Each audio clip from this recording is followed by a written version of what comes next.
अस्सलाम वालेकुम and welcome back to my YouTube channel. आज की वीडियो में गोल्ड के एनालिसिस करेंगे। वीकली टाइम फ्रेम से तमाम छोटे टाइम फ्रेम्स को डिस्कस करेंगे और इस अगले वीक में मार्केट कितना ऊपर जा सकती है या कितना नीचे गिर सकती है, उस सारी पॉसिबिलिटी पे बात करेंगे। डेली टाइम फ्रेम में मार्केट बुलिश है या बेरिश है, जिन लोगों ने फिजिकली गोल्ड खरीदना होता है उनके लिए भी ये वीडियो काफ़ी हेल्पफुल रहने वाली है। तो उम्मीद करता हूँ आपने सब्सक्राइब पहले से किया होगा। अगर आप पहली दफ़ा चैनल पर आए हैं या न्यू हैं तो सब्सक्राइब ज़रूर कीजिएगा और बेल नोटिफिकेशन को भी ऑन कीजिएगा। And now without wasting further moments अभी स्टार्ट करते हैं। लैपटॉप की स्क्रीन पे जाके एनालिसिस शुरू करते हैं। सबसे पहले आपको मैं ये बताता चलूँ कि 10 तारीख को मंडे होगा और फ्राइडे को 14 तारीख है, तो इसका मतलब ये होगा कि नेक्स्ट जो 5 वर्किंग डेज़ हैं वो 10 से 14 नवंबर के दरमियान बन रहे हैं। तो स्टार्ट करते हैं वीकली एनालिसिस से और वीकली कैंडल को लेके यहाँ पे एनालाइज करते हैं।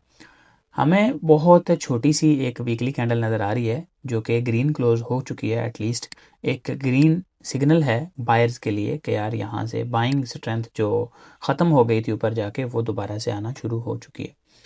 अभी वीकली में हमने सिर्फ एक काम करना है, वो है कि हम इस कैंडल के जो प्रीवियस कैंडल थी हाई वॉल्यूम वाली रेड कैंडल, इसका हम बॉडी वाला पार्ट यहाँ से ले लेंगे। असल में तो होता ये है कि इस कैंडल की आपको लोअर विक लेनी होती है, लेकिन उस विक को ऑलरेडी प्राइसेस ने एक दफ़ा तोड़ दिया होगा। यहाँ पे देखें ग्रीन कैंडल की विक जो है इस वाइट लाइन के ऊपर एक दफ़ा हो आई है, तो इसलिए मैंने ये थोड़ा सा एहतियातन ऊपर एक लाइन लगा दी है। रेड कैंडल जिसमें हाई वॉल्यूम था या क्लाइमेटिक वॉल्यूम था उसके क्लोजिंग प्राइस पे, जहाँ पे उसकी बॉडी नीचे ख़त्म हो रही है। अब नीचे हम डेली टाइम फ्रेम को ओपन करते हैं। यहाँ पे देखते हैं क्या बायर्स को इधर से ख़रीदना चाहिए या सेलर्स को यहाँ से बेचना चाहिए, क्या कर सकते हैं बेस्ट ट्रेड पॉसिबिलिटी के लिए। तो मेरे दोस्तों यहाँ पे एक तो पहले हम सबसे सपोर्ट ड्रॉ करेंगे जो यहाँ पे हमारे पास एक रेक्टेंगल के सूरत में डिमांड एरिया मार्क हो जाएगा। अब यहाँ पे ऊपर वाली जो वाइट लाइन है इसको हम ख़त्म करके सिंपल यहाँ पे रेजिस्टेंस लगा लेते हैं, ये सप्लाई जोन बना लेते हैं कि ये हमारे पास एक रेड एरिया आ रहा है, एक रेजिस्टेंस का एरिया बन रहा है। यहाँ पे जो नीचे वाइट लाइन लगाई थी ये प्राइस ने ऑलरेडी तोड़ दी हुई है, एंड इसको अगर आप गौर करेंगे तो यहाँ पे आपको नज़र आ रहा होगा इस कैंडल का लो प्राइस ने तोड़ा हुआ है जिसमें कि हाई वॉल्यूम था यहाँ पे। तो इसका मतलब ये हुआ कि प्राइसेस एक दफ़ा रेड कैंडल में हाई वॉल्यूम देके जहाँ से बाय जाना होता है वहाँ से दोबारा नीचे गिर चुकी हैं। सादा अल्फाज में कहें तो बायर्स की पहली एफर्ट फेल हो चुकी है।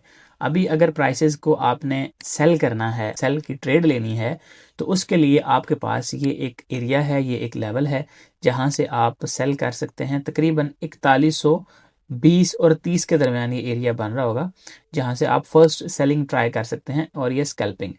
अगर ये वाला लेवल टूट जाता है तो प्राइसेस फिर पहला यहाँ पे 4150 और दूसरा ये ऊपर जो ये सप्लाई है इस एरिया तक जा सकती हैं। और ये जो वी शेप पैटर्न बना हुआ है ये एक long term by the way retracement का इसका सिग्नल होता है कि प्राइसेस लंबी नीचे भी आ सकती हैं इन एरियाज तक, राइट। ये और जैसा लास्ट वीक में मैंने एक एनालिसिस दिया भी था कि 3500 से 3600 के दरमियान प्राइसेस आ सकती हैं गोल्ड की। अब फिब के ज़रिए भी अगर हम हेल्प लेते हैं कि यार प्राइसेस कितना नीचे आ सकती हैं, तो उसमें क्या होता है कि यहाँ से हम हाई से लेके लो तक मार्क करेंगे। अगर इसको देखा जाए पहली जो रिट्रेसमेंट हुई है तो ये इस तरह तक हमारा जो टारगेट बन रहा है नीचे, ये आपको मैं लगा देता हूँ, यहाँ पे मार्क कर देता हूँ। तकरीबन 3565 का एरिया ये बन रहा है और ये जो सपोर्ट निकल के आ रही है यहाँ पे इस डिमांड एरिया तक निकल के आ रही है। देखें हर चीज़ एक प्रोबेबिलिटी की बुनियाद पे होती है। ये लेवल आपने निकाल लिया, एनालिसिस कर लिया, उसके बाद इन लेवल्स पर आके आपने सिग्नल देखना होता है कि वाकई बायर स्ट्रेंथ दे रहे हैं या अभी स्टिल सेलर ही स्ट्रॉन्ग है। तो अगर आपको बाइंग सिग्नल नजर आए जैसा कि मॉर्निंग स्टार, हैमर, उसके बाद ट्वीजर, बॉटम्स, इस तरह के जो सादे सादे से सिग्नल्स होते हैं इनको मास्टर कर लें। इन्वर्टेड हैमर वगैरह भी इसी में आते हैं, जैसे यहाँ पे ये एक बना हुआ भी है, ठीक है। तो अभी हम क्या करते हैं कि इसको हम 4 आवर्स के टाइम फ्रेम में ले जाते हैं और उधर से सेलिंग की और बाइंग की अपॉर्चुनिटीज को मजीद रिफाइन कर लेते हैं। एंड यहाँ पे देखें तो बहुत लंबी रेंज चल रही है और जिस कैंडल में बड़ा वॉल्यूम लगा था, क्लाइमेटिक वॉल्यूम लगा था दोस्तों, देखो इस कैंडल का प्राइस ने क्या किया है कि लो तोड़ दिया हुआ है यहाँ पे भी और यहाँ पे भी, ठीक है। इतना बड़ा क्लाइमेटिक वॉल्यूम देने के बाद प्राइसेस अगर उसका लो तोड़ दें तो ये एक लंबी सेलिंग की निशानी होती है। अब यहाँ पे एक वॉल्यूम लगा हुआ है हमारे पास ताज़ा तरीन जो थोड़ा सा स्लाइट बड़ा वॉल्यूम है, इसका प्राइसेस ने क्या किया अभी तक हाई तोड़ा है लेकिन क्लोजिंग ऊपर नहीं की। तो यहाँ पे मैं आपको लाइंस लगा देता हूँ, ट्रिगर लाइंस जिनको बोलते हैं, कि आप जो 4 आवर्स में अर्ली या क्विक ट्रेड अपॉर्चुनिटी है वो किस साइड पे देख सकते हैं। तो ये है जी हमारे पास रेड लाइन येलो लाइन ऊपर की साइड पे और ये नीचे की साइड पे। अब ये हमारे पॉइंट ऑफ कंट्रोल हैं, ठीक है, प्राइसेस को ये कंट्रोल करेंगे। मैं आपको बताता हूँ कैसे। जब तक इस रेड कैंडल में वॉल्यूम बड़ा रहता है, यानी बाद में जितने वॉल्यूम्स आ रहे हैं वो इससे छोटे रहते हैं, तब तक हमारा ये एनालिसिस है कि अगली कोई भी कैंडल अगर तो ऊपर जाके क्लोज कर देती है, इस रेड कैंडल के ऊपर क्लोजिंग दे देती है, तो हम यहाँ से बायर्स हो जाएंगे इसके, और यहाँ तक 4160-50 का ये जो एरिया यहाँ तक इसमें बाय करेंगे। अगर प्राइसेस इसका लो तोड़ के नीचे क्लोज दे देती हैं और लो वॉल्यूम के साथ इस तरह से हाई वॉल्यूम के साथ भी क्लोज दे सकती हैं, लेकिन प्राइसेस में नीचे वीक नहीं होनी चाहिए, तो फिर हम इसको नेक्स्ट यहाँ नीचे ये जो एरिया बन रहा है तकरीबन 3880 और देन मजीद नीचे इसको ये 3800 और ये नीचे लेवल जो है वो मैं आपको निकाल देता हूँ 4 आवर के अंदर। जो नीचे हमारे पास एरियाज बन रहे हैं, एक तो बनेगा हमारे पास ये वाला एरिया, इसको इस तरह से रिफाइन कर लेते हैं, ये जो RBS एरिया ना ऊपर वो बना गया, और नीचे हमारे पास जो एरिया है वो ये वाला कुछ इस तरह से निकलेगा, तकरीबन ये 3800 से 3835 के दरमियान ये वाला एरिया बन रहा है, राइट। तो नेक्स्ट सेलिंग का जो टारगेट है वो यहाँ पे, और फिर यहाँ पे हमारे पास एक और चीज़ भी इसके साथ अटैच होती है, ये वाला जो प्रोपल्जन ब्लॉक बना हुआ है एक RBS के ऊपर। तो ये सारे ट्रेड लेवल्स हैं जहाँ पे आपको 4 आवर के अंदर लेवल निकालने के बाद 15 मिनट और 5 मिनट में सिग्नल देकर ट्रेड करनी होती है। अच्छा, यहाँ पे आपको एक मैं गुड न्यूज़ देता चलूँ कि अगर आप गूगल यूज़ कर सकते हैं तो गूगल पे लिखें असद अंजुम FX, पहली वेबसाइट आपके सामने आएगी, और इस वेबसाइट पे आने के बाद आप यहाँ पे लाइव मेंटरशिप या कोर्स वाले सेक्शन में अगर आते हैं तो इधर आपको हमारे एडमिशन्स ओपन मिल जाएंगे बैच 11 के लिए। डिटेल्स यहाँ पे सारी पढ़ें। हम आपको सिर्फ ट्रेडिंग सिखाते नहीं हैं बल्कि एक कामयाब एक सक्सेसफुल ट्रेडर बनाते हैं, जिसमें आपको बेसिक से एडवांस सब कुछ सिखाया जाता है। 1.5 से 2 महीने के कोर्स के अंदर आपको इस काबिल बनाया जाता है कि आप एक प्रॉफिटेबल ट्रेडर बन सकें। ये अपॉर्चुनिटी खास तौर पे उन लोगों के लिए है जो पहले से मार्केट में हैं और लॉसेस का सामना कर रहे हैं। आपके लॉसेस को कवर करने के लिए हमारे पास मल्टीपल रिफाइंड स्ट्रेटजीज हैं जो आपको सिखाई जाएंगी, जिसके बुनियाद पे आप रिस्क मैनेजमेंट के साथ ट्रेडिंग करके अपना प्रॉफिटेबल कैरियर शुरू कर सकें। हमारे साथ कांटेक्ट करने के लिए यहाँ पे आपको व्हाट्सएप नंबर मिल जाएगा, इस पे अगर आप क्लिक करेंगे तो आपके सामने हमारा व्हाट्सएप ओपन हो जाएगा। ये ब्लू टिक लगा हुआ है, ये ख्याल कर लेना आपने किसी और फेक नंबर पे मैसेज नहीं करना। इस नंबर पे मैसेज करें, एडमिशन डिटेल्स पूछ लें, आपको कोर्स कंटेंट मिल जाएगा, एडमिशन करने का तरीका बता दिया जाएगा। तो इंशाल्लाह 15 नवंबर से हमारी क्लासेस स्टार्ट होंगी। यहाँ पे ये मेंशन भी है मिड नवंबर 2025, ठीक है। तो नवंबर से इंशाल्लाह हमारी क्लासेस स्टार्ट हो रही हैं, तो उसमें एडमिशन का तरीका भी आपको बता दिया है। Let's come back to the analysis. अब 4 आवर के बाद हमने 1 आवर में चले जाना है, और 1 आवर के अंदर जो मार्केट की इस वक्त पॉसिबिलिटी बनी हुई है वो देखते हैं कि मेरे दोस्तों मुझे इस वक्त जो नज़र आ रहा है वो सेलिंग नज़र आ रही है ज़्यादा, कि प्राइसेस जो है वो सेलिंग के रुझान में हैं, क्योंकि लास्ट 1 आवर की जो कैंडल है इसमें देखिए बड़ा वॉल्यूम लगा और ये कि हैंगिंग मैन क्लोज हुआ है रेजिस्टेंस के पास जाके, इसका मतलब होता है सेलिंग, राइट। मजीद देख लेते हैं इसको 1 आवर से 30 मिनट में ले जाने से पहले इसमें हम 1 आवर के भी जो सेलिंग पॉसिबिलिटी मैं आपको बता रहा था उसके ऊपर बात कर लेते हैं कि यार अगर देखो ये लेवल है, इससे नीचे नीचे आप इसमें सेलर हैं। गोल्ड बड़े टाइम फ्रेम में बाइंग पॉसिबिलिटी नहीं बना रहा, अभी तक मार्केट क्या है, सेलिंग में है, राइट। इसको अगर यहाँ पे भी देखें ना, बिल्कुल अर्ली चेंज ऑफ करेक्टर देखने के लिए भी यहाँ पे तो प्राइसेस ने 2 कैंडल अपने स्विंग के ऊपर क्लोज नहीं की हुई, यहाँ पे भी 2 कैंडल ऊपर क्लोज नहीं की हुई, तो ये एक इम्पल्स है यहाँ से यहाँ तक, और ये जो सारा इनसाइड काम चल रहा है ना ये रेंज है, ये साइडवेज मार्केट है, ऑलराइट। ये आपका लवर हाई है, इसके ऊपर प्राइसेस जाके क्लोज करेंगी तो मार्केट स्ट्रक्चर शिफ्ट हो जाएगा। इसके नीचे नीचे जब तक है ना, यानी इस एरिया के अंदर ये जो मैं जोन बनाने लगा हूँ यहाँ पे जब तक प्राइसेस हैं आप इसमें सेलिंग पॉसिबिलिटी देख सकते हैं, लेकिन वॉल्यूम्स को आपने इग्नोर नहीं करना। वॉल्यूम्स आपने लाजमी देखना है कि कैरेक्टरिस्टिक्स ऑफ एक्यूमुलेशन प्राइसेस बना रही हैं यहाँ पे, यानी रिवर्सल पैटर्न्स बाय साइड के बना रही हैं या सेल साइड के बना रही हैं, उस चीज़ को देखते हुए एग्जीक्यूशन की जाती है। वेरी ब्यूटीफुल थिंग यार, यहाँ पे देखें तो काफ़ी एक बड़ा वॉल्यूम लगा है, एक नो डिमांड के बाद एक बड़ा वॉल्यूम सेल में लगा है, शूटिंग स्टार जिसको कहते हैं, तो ये एक अच्छी इंडिकेशन है प्राइसेस के सेल होने की। यहाँ से काफ़ी प्रेशर लगा है और ये स्वीप भी है एक तरह से, प्राइस ने ऊपर से लिक्विडिटी भी स्वीप की है। यहाँ पे काबिल और बात ये है सिर्फ जो आपने नज़र में रखनी है कि यार ये जो ग्रीन कैंडल बनी है ना इसका लो टूटना इंपॉर्टेंट है, ये कैंडल जो है, और ये ज़्यादा चांसेस है टूट भी जाएगा, क्योंकि अगर प्राइस ने ऊपर जाना होता है ना तो फिर रेड कैंडल में बड़ा वॉल्यूम आता है लो के ऊपर, ग्रीन कैंडल में ऊपर जाके विक नहीं लगती और उसमें बड़ा वॉल्यूम नहीं आता, तो यहाँ से सेलिंग का ही ज़्यादा चांस है। एक स्कैल्प अपॉर्चुनिटी मंडे को मार्केट ओपन होती है तो यहाँ से आपको डाउन साइड पे मिल सकती है। अब उन लोगों की बात कर लेते हैं जो गोल्ड को फिजिकली खरीदना चाहते हैं।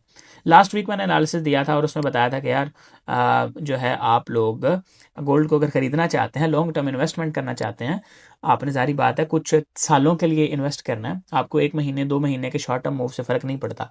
तो फिर आप वेट करें कि गोल्ड का जो ये वाला लेवल है, यहाँ पे इस लाइन के नीचे अगर प्राइसेस आपको मिलें इस एरिया में, तो यहाँ से आप खरीदें इन एरियाज में से, यानी 3500 से लेके 3100 के दरमियान अगर आपको गोल्ड मिलता है तो यहाँ पे आप खरीदेंगे, इससे ऊपर आपने गोल्ड को नहीं खरीदना। अब या तो आप ज़ाहिर बात है इधर ट्रेडिंग व्यू पे आके चेक कर लें, अगर आपको पाकिस्तानी रुपीज़ में इसको कन्वर्ट करना है तो ये 1 औंस की प्राइस है जो $4000 चल रही है। 1 औंस में कितने ग्राम गोल्ड होता है, फिर आप उसका हिसाब खुद से लगा सकते हैं। ठीक है, अब वापस आ जाते हैं स्कैल्पर्स के लिए और स्पेकुलेटर्स के लिए एनालिसिस करते हैं 30 मिनट से लेके बाकी छोटे टाइम फ्रेम में। मार्केट का जो स्ट्रक्चर है वो मैंने आपको 1 आवर में दिखा दिया कि बेरिश है, और ये जो लेवल हमने निकाला है यहाँ पे एक, इससे नीचे नीचे जब तक प्राइसेस हैं हम इसमें सेल करेंगे। ये 4162 का लेवल है, इससे नीचे नीचे जब तक है we are sellers in the market, right. And 30 minute का भी हमने देख लिया कि ये ग्रीन कैंडल जो है जिसमें थोड़ा सा बड़ा वॉल्यूम लगा है, इसमें भी ज़्यादा सेलिंग की ही अपॉर्चुनिटी है। 15 मिनट में ये मजीद कन्फर्म हो जाएगा कि वाकई जो 30 मिनट में हम बात कर रहे थे कि ये सेलिंग की अपॉर्चुनिटी है वो ट्रू है या फॉल्स। तो फिर दोस्तों जैसे मैंने आपको थोड़ी देर पहले ये कहा कि अगर प्राइसेस ने बाय जाना होता है तो जो रेड कैंडल नीचे होती है उसमें बड़ा वॉल्यूम आता है। इसी तरह अगर मार्केट ने सेल जाना होता है तो जो सबसे ऊपर ग्रीन कैंडल होती है उसमें बड़ा वॉल्यूम आता है। तो यहाँ पे इस कैंडल को हमने देखना है, इसमें बड़ा वॉल्यूम है ये छोटा, तो इस कैंडल में क्लाइमेटिक वॉल्यूम लगा हुआ है, बड़ा वॉल्यूम है, और ये red candle next bearish close होकर ट्वीजर टॉप बना के सिग्नल भी दे रही है कि प्राइसेस में सेलिंग का रुझान ज़्यादा है। अब बहुत अच्छी बात होगी कि प्राइसेस यहाँ से थोड़ा ऊपर जाएं और इस जगह से 4015-13 के करीब से आपको अगर सेलिंग मिले तो यहाँ से सेल करें इस एरिया तक, 3966 का ये जो एरिया है यहाँ तक, और आपका स्टॉप लॉस इसके ऊपर आएगा 4030-29 के करीब। तो ये 15 मिनट में पॉसिबिलिटी है, यानी मार्केट में सेलिंग की एक अपॉर्चुनिटी है, बहुत अच्छी अपॉर्चुनिटी है। इसको मैं ना आपको एक मोमेंटम वाइज भी एनालाइज करके बता दूंगा लास्ट पे ना, डेली टाइम फ्रेम का मोमेंटम जब किस तरह से चेक करते हैं। मतलब जब आप मार्केट को ओपन करें एनालिसिस करने के लिए, फर्स्ट ऑफ ऑल आपको क्या करना है, उस चीज़ को देखते हुए नेक्स्ट सारा हम जो है वो अपना ट्रेडिंग कैरियर उस दिन का जो भी ट्रेड पॉसिबिलिटीज़ होती हैं, जो भी एंट्रीज होती हैं, डेली के मोमेंटम को देख के ले रहे होते हैं। तो वो चीज़ मैं आपको बताऊंगा कि हमने जो एनालिसिस किया उसको डेली मोमेंटम के साथ कैसे अलाइन करना है। तो 5 मिनट में देख रहे हैं लास्ट कैंडल रेड बनी हुई है, बड़ा वॉल्यूम लगा हुआ है, पॉसिबिलिटी है कि प्राइसेस नेक्स्ट कैंडल यानी डेली की जो ओपन हो वो गैप डाउन के साथ ओपन हो, यहाँ से कहीं से भी, लेकिन गैप डाउन की पॉसिबिलिटी लग रही है फिलहाल। इसमें हमने देखा कि यार ये वाला जो लेवल है किस तरह से, अच्छा ये देखा ये लेवल, आपको मैं वो भी बता देता हूँ एक और चीज़ आपकी आसानी के लिए। वैसे तो आपको जब ट्रेडिंग में काफ़ी एनालिसिस करना आता हो, एक्सपीरियंस हो, तो चीज़ें आपके लिए मजीद अलाइन होना शुरू हो जाती हैं, समझ आना शुरू हो जाती है। लेकिन यहाँ पे देखें तो इधर क्या है कि ये एक एरिया था, ये वाला जो रेजिस्टेंस थी, राइट, ये रेजिस्टेंस का एरिया था। ये एरिया पहले ऊपर को टूटा, प्राइस ने इसको ऊपर की साइड पे ब्रेक किया मोमेंटम के साथ, ग्रीन कैंडल तगड़ी, फिर नीचे को ब्रेक कर दिया रेड कैंडल के साथ। अब ये एरिया ऐसा है जो पहले तो रेजिस्टेंस भी कम सपोर्ट बना, लेकिन सपोर्ट के तौर पे भी इसको प्राइस ने रिस्पेक्ट नहीं दी, नीचे को तोड़ दिया। अब ये रिक्लेम्ड रेजिस्टेंस एरिया एक, यानी इस तरह से प्राइस ऊपर जा रही होती हैं, एकदम से नीचे आ जाएं, बाद में ये जो इन्वर्टेड हेड एंड शोल्डर या हेड एंड शोल्डर बनते हैं पैटर्न्स, ये इसी तरह से इन रिक्लेम्ड एरियाज से बन रहे होते हैं। तो ये चीज़ नज़र में रखते हुए हमने एक एरिया यहाँ पे निकाला फिब लगा के कि यार ये हमारे पास एक प्रीमियम एरिया है सेलिंग के लिए, ये जोन, ठीक है। यहाँ पे मैं आपको अभी डेली मोमेंटम इसके साथ अलाइन करके दिखाता हूँ। This is what I do, there are a lot of things जो एक प्रोफेशनल ट्रेडर कर रहा होता है, लेकिन सारी बात है एक एनालिसिस छोटी सी वीडियो में आप वो सारी चीज़ें डिस्कवर तो नहीं कर सकते। ये एरिया देखें अब मेरे दोस्तों, यहाँ पे जो लास्ट कैंडल है ग्रीन कैंडल, देखिए इसमें वॉल्यूम भी छोटा है, और प्राइसेस अगर यहाँ से सीधा ऊपर जाती हैं, यहाँ से सीधा ऊपर जाती हैं, तो ये एरिया अच्छा है सेलिंग के लिए, रेजिस्टेंस के करीब है, और आपको प्रीमियम एरिया में से सेलिंग का मौका मिलेगा। 150 200 300 पिप्स आराम से यहाँ से आपको मिल सकते हैं एक स्कैल्प ट्रेड के लिए। So my dear friends, this was the video analysis for today. उम्मीद है आपको चीज़ें समझ आ गई होंगी। अगर कोई ऐसी चीज़ जो आपके जहन में कन्फ्यूजन क्रिएट कर रही हो, उसको आपने as it is comment section में लिख देना है। मैं खुद या मेरा कोई स्टूडेंट जो ऑलरेडी उस चीज़ को जानता है आपको ज़रूर वहाँ पे रिप्लाई कर देगा। एंड इंशाल्लाह आपको यहाँ पे इस चैनल पे मायूसी नहीं होगी। एज अ फैमिली आपको हर रोज़ यहाँ पे कुछ ना कुछ लर्निंग करने का मौका मिलता रहेगा। So for getting that benefits, आप इस चैनल को सब्सक्राइब करने के बाद बेल नोटिफिकेशन को दबाना मत भूलिएगा। उसी से आपके पास सारी इतलात बर वक्त पहुंचेंगी। See you soon in the next video. Till then अपना बहुत बहुत ख्याल रखिए एंड अल्लाह हाफिज।